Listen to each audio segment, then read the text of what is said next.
Bonjour à tous, donc bienvenue donc au webinaire co-organisé avec Alizé Plasturgie et Plastipolis, donc dédié aux innovations et tendances que nous avons pu identifier durant le salon donc GEC qui a eu lieu en mars 2019.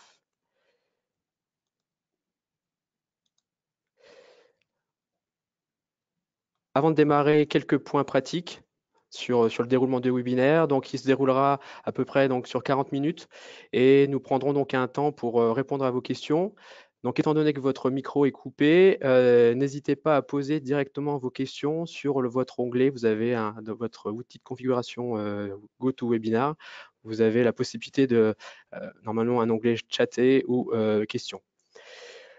Vous aurez aussi, vous avez à disposition le document PDF de la présentation. Donc, vous avez aussi un onglet documents à distribuer. Et puis, pour ceux qui voudront revoir ou ou diffuser la vidéo à vos collaborateurs, vous pourrez revoir donc la vidéo du webinaire sur les sites internet d'Alizé Plasturgie et de Plastipolis. Et puis, après ce webinaire, vous aurez un petit questionnaire de satisfaction dans l'email de suivi des inscrits. Quelques mots sur les intervenants. Donc, moi, je m'appelle Sébastien Moussard, je suis ingénieur matériaux au sein d'Alizé Plasturgie. Et donc, je serai accompagné aujourd'hui sur ce webinaire de Guy Chrétien, donc ingénieur process, et de Patrick Vermoz, directeur général de Plastipolis. Et vous êtes environ 125 participants à assister à ce webinaire de toute la France, voire d'un peu plus large, puisque quelques inscrits de Suisse et d'Allemagne. Donc, un petit point sur l'agenda. Donc, on se présentera donc avec Plastipolis mutuellement pour ceux qui ne connaissent pas nos organisations. On refera un point sur le salon GEC et puis on abordera effectivement les tendances identifiées durant le salon et puis on illustrera sur les marchés, les process et puis les matières et la fabrication additive. Donc, quelques mots sur Alizé Plasturgie. Donc, Alizé Plasturgie est le syndicat professionnel des plasturgistes. Nous sommes représentants de la branche professionnelle sur la zone est de la France, donc on couvre de la région Occitanie jusqu'au Grand Est. Et l'objectif, effectivement, notre objectif est d'accompagner les industriels et de répondre à leurs besoins avec différents services. Donc l'accompagnement juridique, intelligence économique, la matériauthèque, dont j'en dirai quelques mots, et puis l'animation territoriale. Alizé Plasturgie, c'est aussi deux organismes de formation, donc le CFP pour la formation continue et le CIRFAP pour la formation par apprentissage.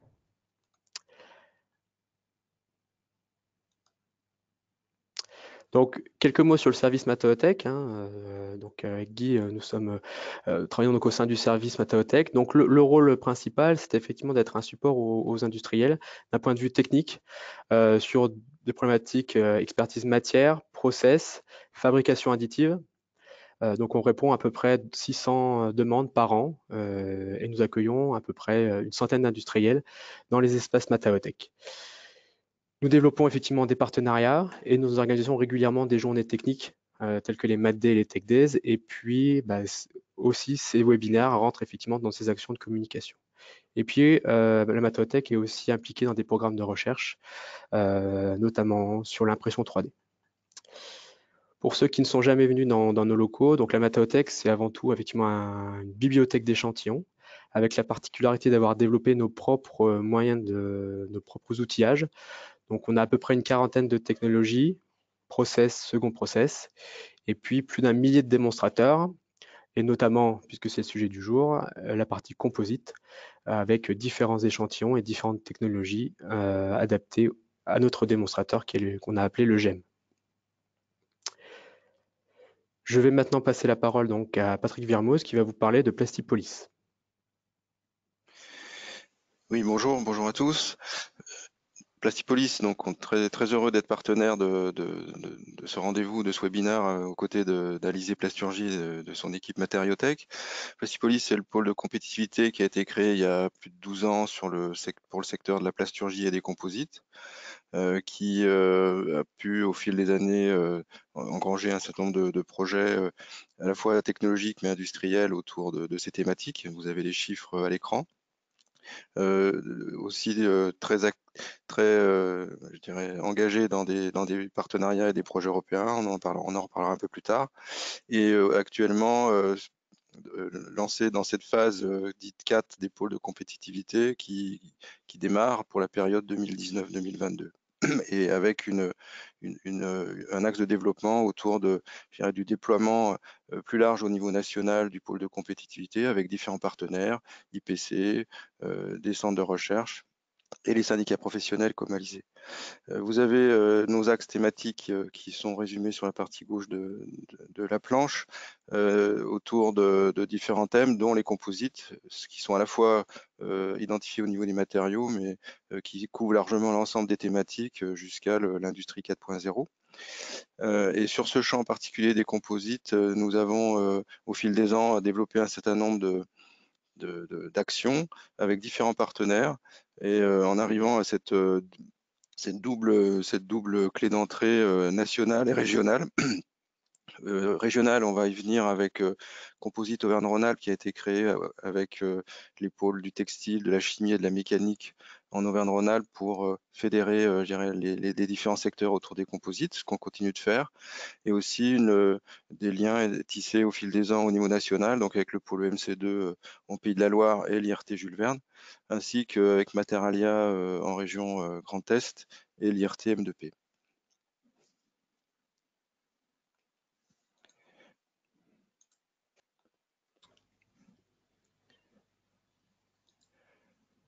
Voilà, donc on va donc venir sur le sujet donc, qui nous intéresse aujourd'hui. Donc le GEC World 2019, donc quelques points, effectivement, un point préambule. Donc nous, à Alizé Plasturgie, c'est effectivement une action qu'on met en place depuis à peu près 3 ans sur différents salons européens, hein, pas seulement le GEC, mais également un salon comme l'ACA, le FACUMA, ou le GEC, où nous, effectivement, nous préparons en amont les salons, donc c'est-à-dire qu'on analyse un petit peu, suivant les communications qui peuvent paraître sur le web, analyse des communications, des exposants. Évidemment, nous nous déplaçons sur les salons, donc le GEC. Cette fois-ci, donc on était 2 personnes d'Alizé Plasturgie pendant un jour, et puis effectivement la présence de Plastipolis sur les 3 jours. Et donc l'objectif, c'est quoi? C'est effectivement de détecter les innovations et les tendances de ces salons, et ensuite de les restituer au réseau d'Alizé Plasturgie, aux adhérents et aux industriels intéressés par le salon. Donc effectivement, en ce qui concerne le GEC, donc c'est un salon qui est très technique et très dense, puisqu'à peu près 1300 exposants étaient présents durant ce salon. Selon les chiffres du GEC, à peu près 80% de sociétés étrangères. Évidemment, il est difficile d'être exhaustif, donc effectivement, il a fallu cibler nos visites, cibler on va dire les grands chimistes, les grands fournisseurs de matières, les constructeurs de machines, mais également effectivement les laboratoires, les centres de recherche. Et puis le GEC effectivement met aussi à disposition des îlots, ce qu'ils appellent effectivement des Innovation Planet, qui effectivement regroupent par secteur d'activité des présentations de pièces. Donc un salon présent sur 2 halls, très concentré, mais néanmoins beaucoup de pièces montrées par les fabricants. Et puis donc je vais redonner la parole donc à Plastipolis qui va vous reparler effectivement du stand collectif qui a été mis en place par Plastipolis. Voilà, donc nous étions présents donc aux côtés d'Alizé Plasturgie et pour préparer ce débriefing, et en particulier autour d'un espace collectif tel que on l'organise tous les ans dans le cadre de Composite Auvergne-Rhône-Alpes, avec le soutien de la région, et avec un groupe d'une dizaine d'entreprises qui, je dirais, ont bénéficié de cet effet, je dirais, de visibilité collective, des entreprises dont on va reparler pour certains des focus qui vont suivre, autour des outillages, autour des technologies, autour des matières aussi, ou des semi-produits, des technologies de contrôle, donc qui est représentatif vraiment je dirais de la multiplicité des acteurs du champ des composites, avec une kyrielle de PME qui a des opportunités à saisir sur ces marchés. Donc on a été, certains d'entre vous qui nous écoutent ont pu être présents à l'occasion de différents rendez-vous sur cet espace collectif. On a organisé différents rendez-vous et des délégations, des rencontres de délégations à la fois d'Amérique du Nord ou européennes pour, là encore, promouvoir les liens entre les entreprises et les acteurs régionaux et français et les leaders des composites au niveau international. Très bien, donc nous allons maintenant démarrer en vous présentant tout d'abord effectivement les principales tendances que nous avons pu identifier durant le salon GEC. Donc tout d'abord, et ce n'est pas une surprise, effectivement l'allègement par rapport effectivement aux matériaux, on va dire traditionnels, des mises en avant de produits qui pouvaient atteindre jusqu'à 60% de gain de poids. Et cela concerne évidemment, et c'est le cas pour quel que soit le secteur d'activité, l'aéronautique évidemment, l'automobile, le bâtiment. Donc vous avez quelques pièces sur la droite qui étaient exposées. Un cas effectivement intéressant de Magna par exemple qui mettait en avant le gain de poids, 34%, et aussi la possibilité d'intégrer plusieurs fonctions et donc du coup de diminuer le nombre de pièces.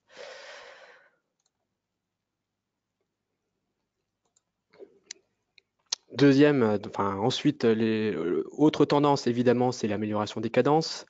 Et évidemment, ceci, quel que soit le secteur d'activité. Euh, Aujourd'hui, on peut dire que la productivité est au rendez-vous pour l'automobile, pour l'aéronautique.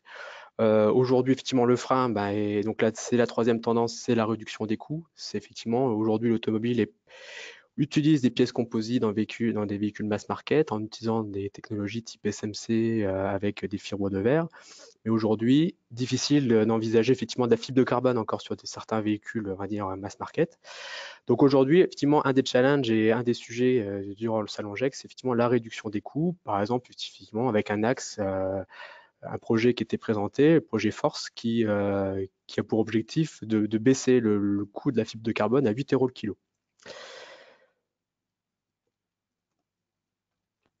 Autre thématique et autre tendance, la fonctionnalisation.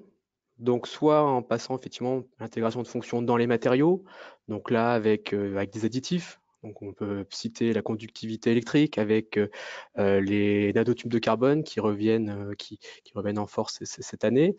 Des matières inifugées pour répondre à des cahiers des charges dans le cas du bâtiment, mais bien sûr dans l'aéronautique ou dans l'automobile, et notamment avec les développements dans les batteries électriques.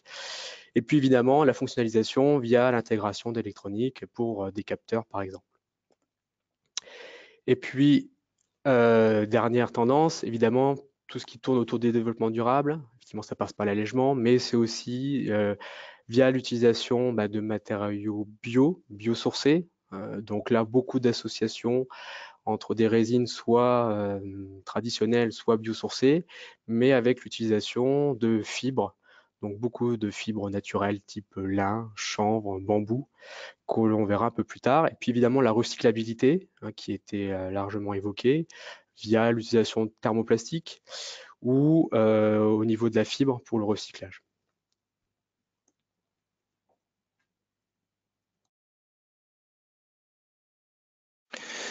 Alors, les tendances que vient de résumer Sébastien, elles sont concordantes avec ce qu'on observe, mais au niveau depuis quelques années, au niveau européen ou international, en particulier parce qu'une grande partie des acteurs clés étaient exposants sur le GEC.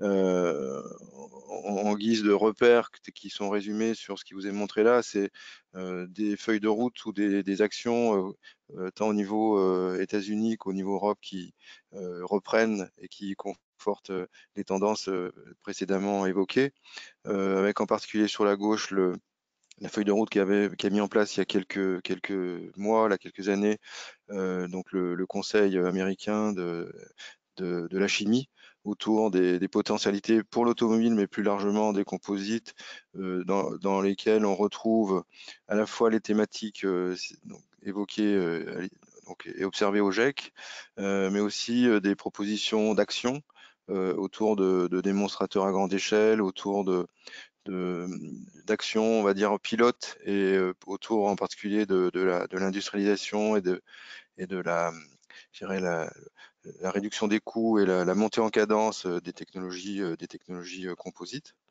Ces points sont aussi concordants avec ce qui est publié et qui est avec les acteurs européens, donc en particulier si l'on regarde les feuilles de route issues de la plateforme SUSCHEM, qui est la plateforme européenne public-privé autour de l'industrie chimique, qui a sorti il y a quelques mois aussi un focus, un zoom sur les composites pour en particulier le secteur automobile, on retrouve beaucoup des thématiques citées. Et pour terminer ce tour d'horizon très rapide des actions internationales, une opération auquel nous sommes en train de nous associer qui concerne les composites, mais plus largement les matériaux et les solutions d'allègement dans le cadre de ce qui s'appelle l'ELCA, l'European Lightweight Cluster Alliance. Vous retrouvez et on retrouve un certain nombre de points névralgiques au niveau international et points de référence autour des matériaux et des composites en particulier à Bristol en Allemagne, les Fraunhofer qui se sont aussi et les clusters allemands qui se sont agrégés dans le cadre d'une initiative aussi sur les matériaux qu'on a rencontré au GIEC d'ailleurs, qui s'appelle Leichtbau de matériaux allégés. Et donc c'est un programme et un réseau que nous sommes actuellement en train de rejoindre pour apporter la brique française à cette initiative.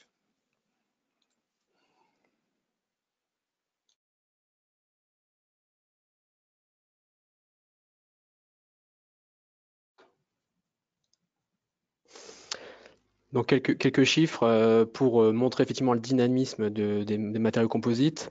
Donc des chiffres publiés issus de différentes sources. Donc avec un chiffre d'affaires estimé à 23 milliards d'euros en 2017 et un accroissement de plus de 10%. Aussi, ce qui peut être montré via différentes études, c'est effectivement l'augmentation de la part des thermoplastiques depuis plusieurs dizaines d'années pour atteindre aujourd'hui à peu près 40%. Ce qui montre effectivement les évolutions intéressantes et importantes dans ce secteur-là. Et puis un graphique qui montre un petit peu la répartition par fibre. Évidemment, il n'y a pas de surprise, la fibre de verre est la plus utilisée aujourd'hui. En deuxième position, la fibre de carbone. Donc, allons un petit peu sur les tendances matières qui ont pu être voir effectivement durant le salon. Donc, voilà un peu les différents sujets. On va démarrer donc autour des composites thermoplastiques. Premier exemple qui a été présenté, donc c'est une résine liquide développée par Arkema, donc qui est la résine hélium, qui a la capacité effectivement d'être transformée sur des moyens de production traditionnels pour les thermodurs, donc RTM, infusion, etc. Mais avec la capacité, comme un thermoplastique, d'être recyclable. Et donc effectivement, Arkema a développé un procédé de dépolymérisation, un procédé donc de découpe, de broyage et de traitement thermique. Et ensuite, suivant le type de fibre utilisée, peuvent effectivement être réutilisés, recyclés pour de nouveaux produits.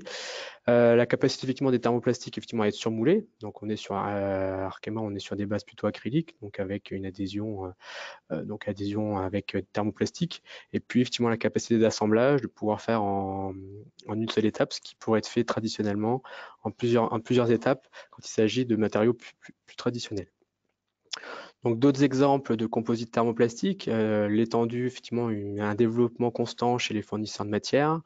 Nouvelle gamme qui est développée par Ineos, le Stylight sur base polypropylène, ce qui était aussi présenté sur des précédents salons GEC, les bases tyranniques, donc avec la capacité, on voit sur l'image de droite, aux applications esthétiques, donc qui vont associer performance technique, mécanique, mais aussi propriété d'aspect. Sur des bases polyamides, donc là aussi, permettant aussi, on le verra plus tard dans les tendances process, de pouvoir être surmoulé, donc via une technologie de surmoulage hybride, donc de pouvoir associer des fonctions, des surmoulages. Des solutions composites présentées 100% thermoplastique, donc là par exemple 100% avec des fibres polypropylènes, donc là différents acteurs, Curve, déjà présent depuis plusieurs années, et puis un composite 100% polypropylène issu de Pure, qui présentait des applications plutôt dans le secteur du sport. L'exemple de Curve associait leur composite 100% polypropylène avec des associations avec des couches de Kevlar qui permettaient effectivement d'augmenter la résistance à l'impact et antibalistique. Dans le secteur aéronautique, où les contraintes thermiques peuvent être plus importantes, donc l'utilisation de composites en plastique base PIC. Donc là, pour effectivement, dans l'optique de réduire le poids des pièces, le coût et effectivement la recyclabilité.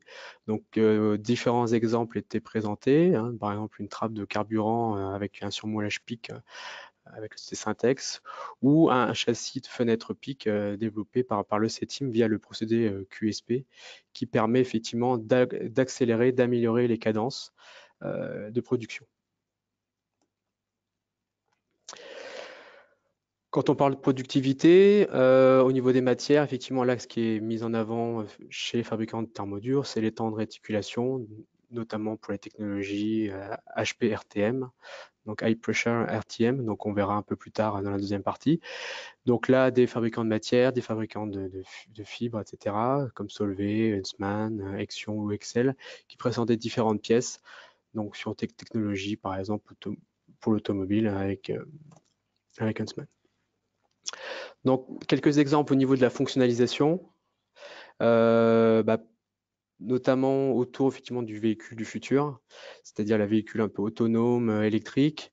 Donc là, avec des contraintes liées à l'utilisation de batteries, donc tenue au feu, tenue aux hautes tensions, donc avec des matières qui doivent être inifugées, avec des certifications par exemple UL. Donc beaucoup d'applications, donc des capots de batterie présentés par différents fournisseurs via différentes technologies.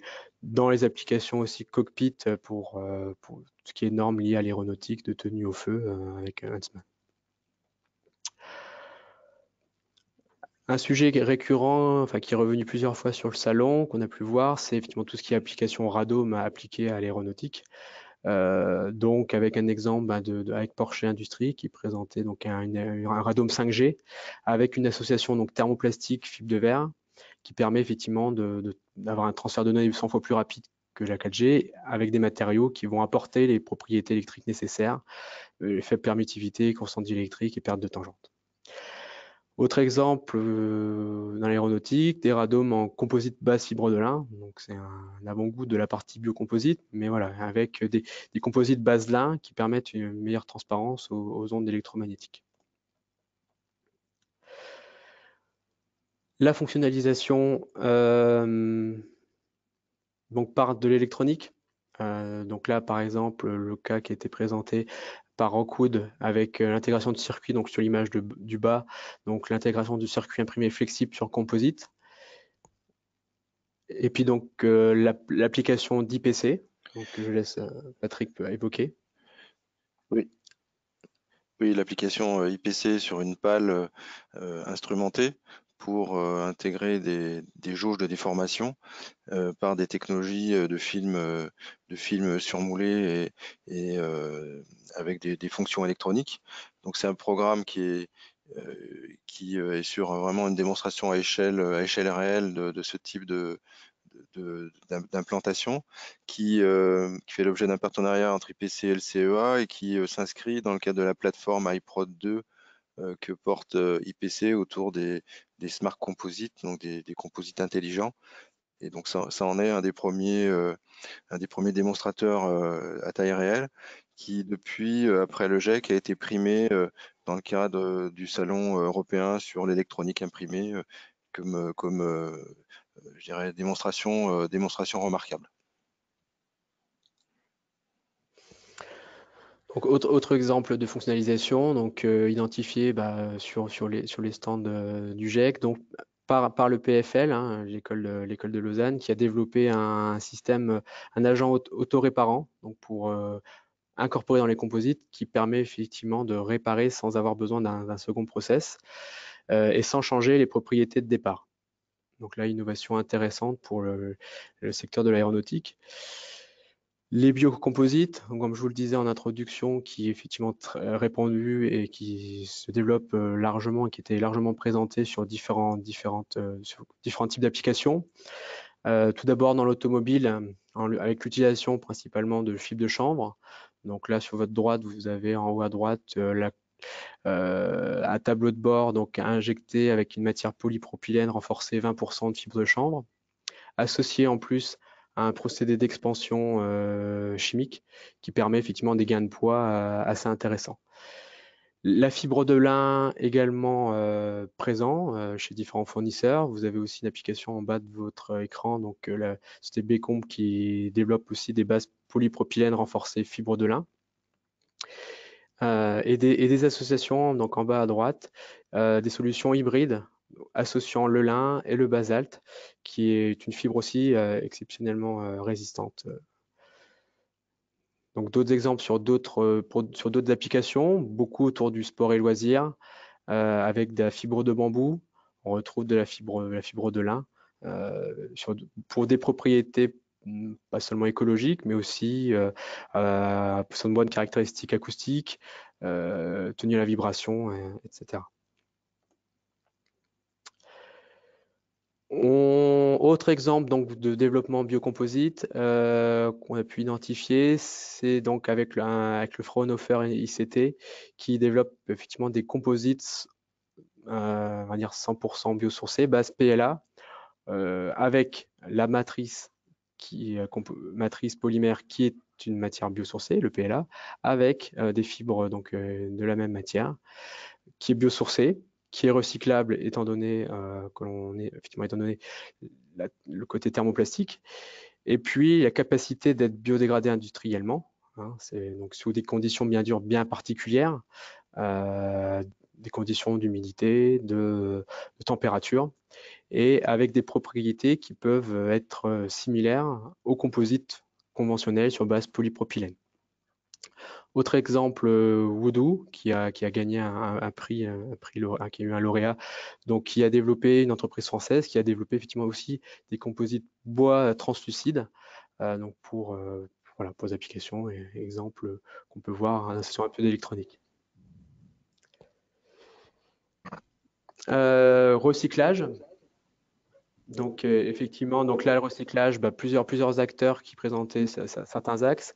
ELG avec les fibres de carbone recyclées issues de la pyrolyse. Deuxième exemple, Lavoisier Carbonium qui a développé un matériau obtenu à partir de sous-produits composites, donc issus de la filière de transformation aéronautique. Donc là, qui a développé un partenariat avec la société Excel.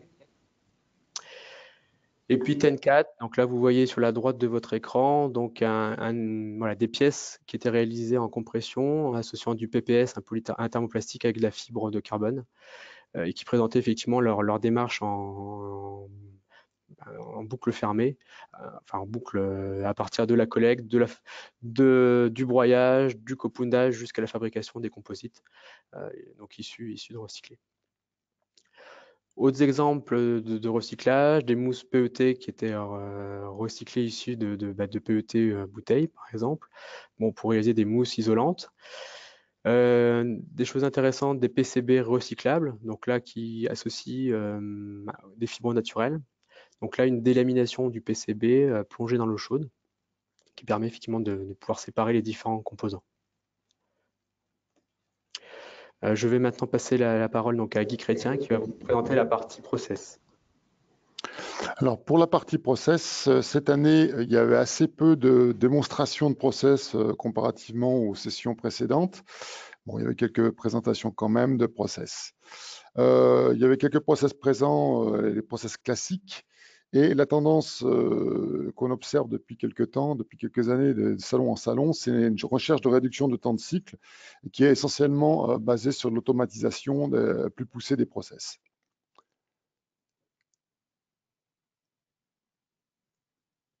Voilà, donc le premier process qui revient un petit peu en force, c'est le SMC pour le mass market. C'est un process qui aujourd'hui est bien maîtrisé par l'ensemble des transformateurs. Et la matière utilisée est principalement basée sur des fibres de verre compte tenu du coût de la fibre de carbone dont on parlait tout à l'heure. C'est plutôt ça, parce que si on utilisait un peu plus de fibre de carbone, on aurait, comment dirais-je, des effets économiques plus importants, donc un coût plus élevé des pièces. Donc plusieurs acteurs qui ont présenté ça. On avait pas mal de démonstrations et de présentations sur une technologie qui est la fusion, où là on met plusieurs renforts et puis on va venir imprégner sous vide par une résine les matériaux. Et de façon parallèle à cette technique, on a vu apparaître depuis un certain temps maintenant, mais il y avait un seul acteur à un moment donné, maintenant il y en a de plus en plus, qui propose des films silicone, comme c'est démontré sur les photos, pour des packs de vide, des sacs de vide qui sont réutilisables. Autre avantage, là je l'ai mis à droite avec Infiana aussi, des films pour faciliter le démoulage et faciliter aussi les étapes de préparation des outillages. Donc là, ça permet d'un gain de temps relativement intéressant sur ces techniques. Autre technique qui a été présentée, c'est le HPRTM. Donc, c'est du RTM tout simplement, mais sous haute pression, et qui représente un compromis intéressant en termes de productivité et surtout des aspects de surface relativement intéressants et des performances, bien sûr, puisqu'on est sous pression, au niveau des structures sur ces matériaux qui sont relativement intéressants. Ces procédés sont un petit peu aussi avec l'aide des évolutions des résines de plus en plus performants. Donc, il y a automatisation du placement des renforts dans les outillages, il y a eu pas mal d'automatisation là-dessus avec la robotique. Et surtout au niveau des matières, on a vu des systèmes époxy qui permettaient d'avoir une cuisson un peu de la matière, une polymérisation de la matière relativement plus rapide, et notamment ceci avec l'aide aussi de la température. À côté de ça, il y a des choses qui se développent aussi, qui sont un petit peu nouvelles aussi dans l'esprit. C'est le TI-RTM réactif. Donc c'est un RTM à base de thermoplastique, bien sûr. Là, on va imprégner les tissus avec des polymères sous forme de monomères, tout simplement pour des raisons de fluidité de la matière et pour imprégner les tissus, il va falloir une certaine fluidité. Donc l'idée, c'est d'utiliser des monomères, style monomères de polyamide ou d'acrylique. On parlait de l'hélium d'Arkema tout à l'heure, qui peut être utilisé un peu sous cette forme. La polymérisation se fait in situ dans l'outillage et ensuite il y a possibilité de surmouler, se pré-imprégner en quelque sorte, de le surmouler par une matière compatible pour fonctionnaliser la pièce et pour avoir une finition de la pièce.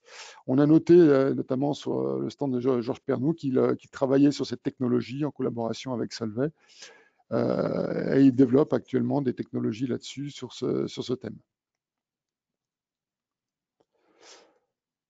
Le projet Ingrise, oui. Patrick, si tu avais des compléments à donner dessus. Des compléments, juste repréciser effectivement que c'est parmi les actions en cours et bien avancées sur les thèmes là, dont il vient d'être question. Il y a le projet Increase qui associe Georges Pernoud et un ensemble de partenaires qui va jusqu'à la mise en place de démonstrateurs donc sur ces questions de technologie RTM thermoplastique, d'optimisation des outillages en particulier sur le volet thermique avec différentes technologies et la mise en place d'un îlot qui est en développement actuellement à IPC qui reprend l'ensemble des facettes de ce process pour avoir vraiment une démonstration à échelle réelle de l'ensemble du processus. Ensuite, on a noté sur le salon aussi des présentations de surmoulage hybride thermodurcissable par du thermoplastique. En quelque sorte, on a une première forme, une pièce en thermodurcissable. Et puis, pour pouvoir permettre le surmoulage de la partie thermoplastique dessus, il y a un traitement de surface qui se fait optique ou par laser et qui vient traiter la surface de façon à ce qu'il y ait une meilleure accroche du thermoplastique sur le thermodurcissable. Et puis, autre application, donc dans les salons précédents, il y avait simplement des présentations théoriques. Là, on voit apparaître réellement des pièces qui se développent de plus en plus, où là, on va utiliser un pré-imprégné thermoplastique. Donc, on va chauffer ce pré-imprégné pour lui donner une forme dans le moule. Et ensuite, on va surmouler des parties fonctionnelles ou des parties de renfort avec une matière bien sûr compatible. Là, j'ai mis deux exemples. EMI, donc société alsacienne, qui présentait une planche de skate qui était fabriquée avec ce principe. Et puis, il y avait une autre société aussi, Protoform, qui travaille et qui produit aujourd'hui des pièces tout à fait performantes sur le plan mécanique, qui utilisent ce type de technologie.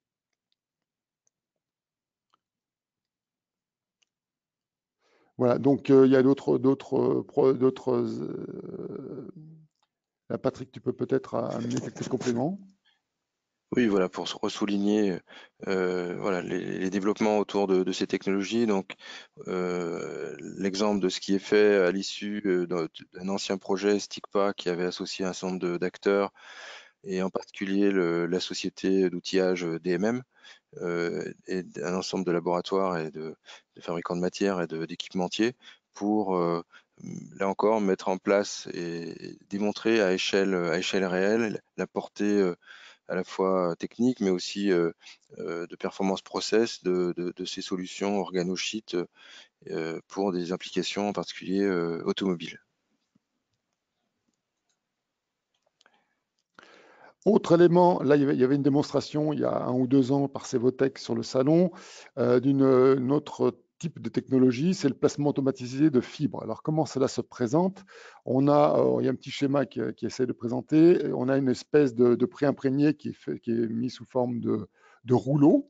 On vient découper les bandes, on les préchauffe, il y a un robot qui vient les placer et il y a toute une étude numérique qui vient étudier le placement optimisé de ces tapes, de ces bandes sur la pièce. Donc, c'est placé dessus et on obtient des pièces avec une optimisation des propriétés mécaniques. Ça permet de travailler avec moins de matière pour des qualités de tenue mécanique tout à fait intéressantes. Autre procédé qui était mis en avant, c'est un procédé de fabrication de structures sandwich. On va utiliser un petit peu, comme on l'a vu précédemment, des organochites à base thermoplastique et à base de polyamide. Et on va utiliser le procédé Mussel, donc d'expansion physique du matériau, ce qui va permettre un allègement intéressant. Tout ceci est dans un seul cycle. Ça va permettre donc aussi également de réduire les coûts et d'avoir des complexités de forme un peu plus importantes et travailler avec des épaisseurs variables aussi sur la pièce. Ce projet aussi mettait en évidence l'utilisation de matières recyclées. Il y a une chose que je n'ai pas précisée dans les exemples précédents, notamment sur les utilisations d'estampage et de surmoulage. On a vu des applications qui mettent en avant l'utilisation de fibres de carbone recyclées, avec des propriétés mécaniques et des performances tout à fait intéressantes aussi. Donc, on commence à voir les applications concrètes sur le recyclage des matériaux composites à base thermoplastique.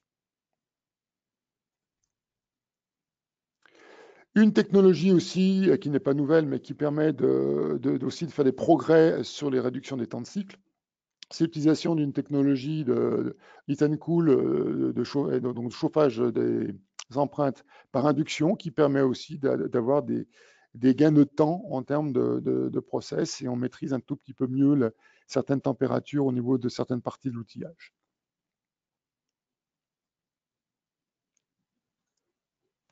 Bon, je reprends la parole donc, pour évoquer donc, la dernière thématique du webinaire. Donc, c'est tout ce qui tourne autour de la fabrication additive, qui était très présente durant le salon GEC, avec un espace dédié avec différentes technologies, différents développements matières.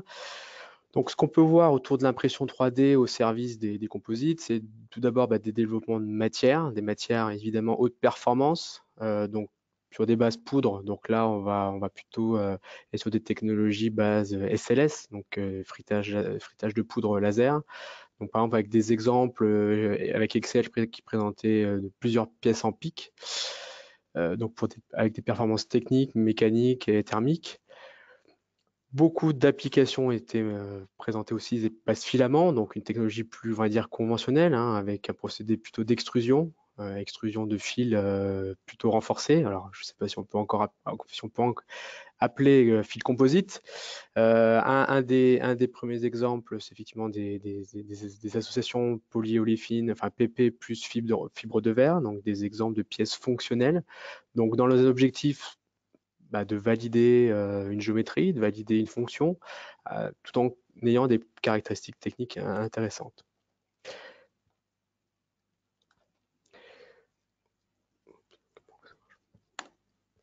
Oups, c'était un peu vite. Donc, également autour de la fabrication additive, le sujet dans le secteur des composites, c'est évidemment la fabrication de pièces prototypes grande dimension. C'est effectivement un des challenges dans le domaine de la fabrication additive. Donc là, quelques acteurs qui présentaient effectivement des machines grande capacité.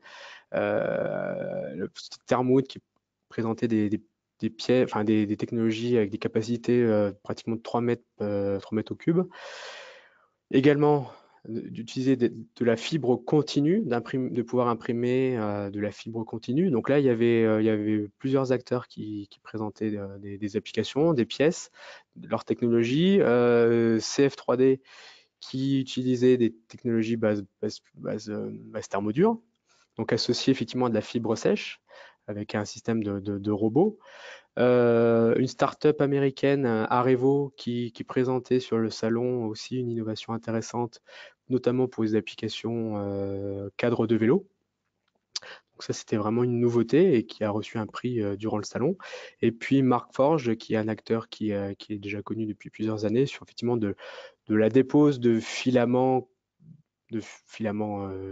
chargés Kevlar, chargés verre ou chargés carbone pour effectivement des applications structurelles.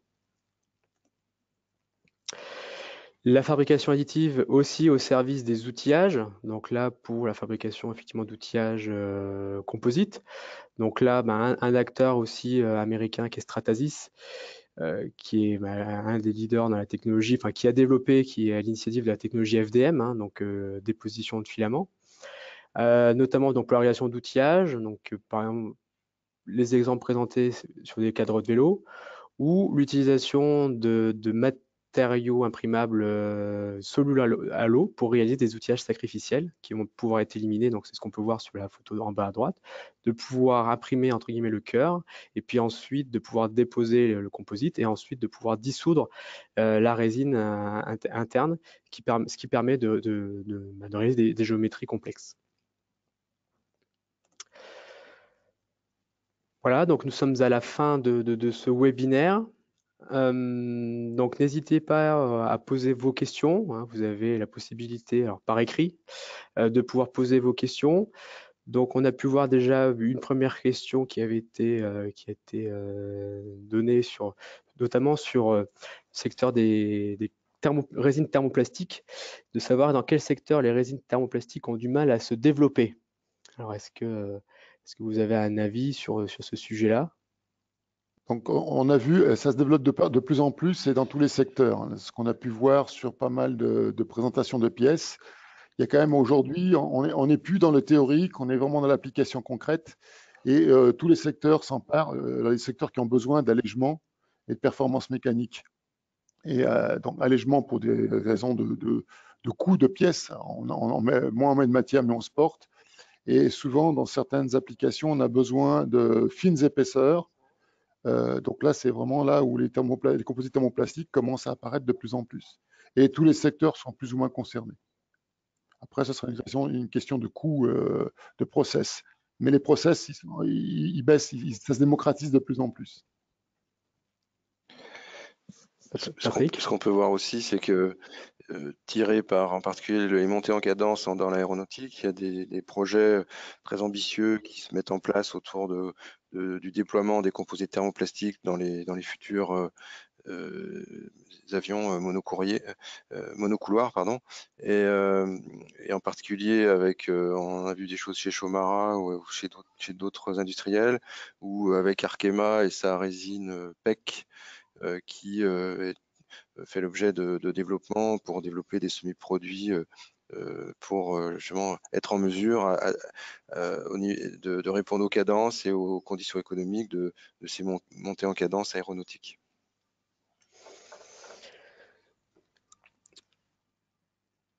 Nous avons des questions autour des composites, des biocomposites. Des biocomposites et effectivement la question autour du recyclage des matières chargées avec base fibrolin. Quand c'est sa base thermoplastique, on n'a pas de souci, on peut le recycler, Alors les pièces commencent à apparaître, hein, donc il faut attendre un petit moment pour qu'une filière se mette en place. Mais on sait le faire avec des composites à base de fibres de carbone, parce que l'idée c'est de récupérer la fibre de carbone. La fibre de lin en elle-même n'a pas d'intérêt à être récupérée, mais on peut broyer la pièce et récupérer la matière et la réutiliser dans d'autres applications. Et pour l'instant, il n'y a pas assez de volume pour mettre la filière en place. Effectivement, et puis la problématique de la fibre de lin, c'est la tenue thermique lors du recyclage. Donc effectivement, c'est un point de vigilance qui a été soulevé par des structures comme l'ADEME, enfin, qui n'était pas pendant le GIEC, mais voilà, c'est un sujet qui est à prendre en compte. Donc on avait aussi une autre question, effectivement, est-ce que l'utilisation de résine thermoplastique biosourcée est-elle en croissance? Alors, dans le secteur des composites, je pense qu'effectivement, ça reste encore très, très marginal. On voit effectivement l'émergence des résines thermoplastiques base PLA, mais aujourd'hui, ça ne reste plutôt à un stade prototype de développement. Jusqu'à aller, je sais pas, jusqu'à l'industrialisation, je ne pense pas qu'il y ait d'application aujourd'hui. Après, les matières thermoplastiques biosourcées, on va en retrouver effectivement dans d'autres secteurs comme l'emballage, comme l'agriculture, etc. Ce qu'on a pu voir aussi il y a quelques années et qui n'a pas forcément eu encore d'accélération, c'est au niveau des thermodurs et des polyesters, c'est des alternatives biosourcées sur des additifs et sur le fait que certains produits comme les phtalates vont être interdits ou en tout cas très largement réglementés. Et donc d'avoir des développements autour d'alternatives biosourcées pour lesquels on a eu un certain nombre de projets et qui sont toujours des sujets ouverts aujourd'hui. Et puis je vous propose de traiter une dernière question. Qu'en est-il des problématiques de fixation dans les matériaux composites? Alors on a vu des choses avec des sociétés comme TESA autour des adhésifs, qui étaient présents et qui présentaient des applications aéronautiques, ou la société Axon sur du collage structurel. Est-ce que vous, de votre côté, vous avez vu des choses? Il y a eu des choses qui ont été présentées dans la pose d'insert, notamment dans certaines applications composites, qui se fait dans le process, qui est inclus dans le process de fabrication de la pièce. Il y a eu quelques applications qui ont été démontrées et qui sont relativement fiables puisque les produits aujourd'hui fonctionnent, ils sont en exploitation chez les clients, quoi. Donc, et les fixations tiennent, l'assemblage tient. Mais c'est pas quelque chose qui est fait avec, c'est fait dans le process en lui-même. Parfait. Écoutez, pour les questions qui restent, nous allons les traiter après. Nous y répondrons par email personnalisé. Juste quelques mots finalement sur les prochains rendez-vous. On sera présent, enfin on mettra en place cette mission de veille, une nouvelle mission de veille sur le salon K qui aura lieu au mois d'octobre. Donc on ira aussi pour identifier les innovations. On en fera certainement un webinaire. Il y a le GIEC World. Et puis Plastipolis sera présent au Molding Expo très prochainement à Stuttgart. Oui, effectivement, le salon Molding Expo qui a été créé il y a 3 ans autour de l'industrie allemande et des outillages a largement élargi son périmètre autour des outillages d'injection, mais de métallurgie, de la fabrication additive et des outillages composites. Donc nous y serons présents dans un mois avec un certain nombre d'entreprises pour aussi prendre connaissance des développements sur la partie process qui sont en cours, en particulier pour l'industrialisation des composites. Parfait. Bah, écoutez, merci à tous pour votre participation. Vous retrouvez ici les contacts. Donc, n'hésitez pas à revenir vers nous par mail si vous avez des questions, des remarques. Nous vous souhaitons à tous et à toutes une très bonne journée. Au revoir.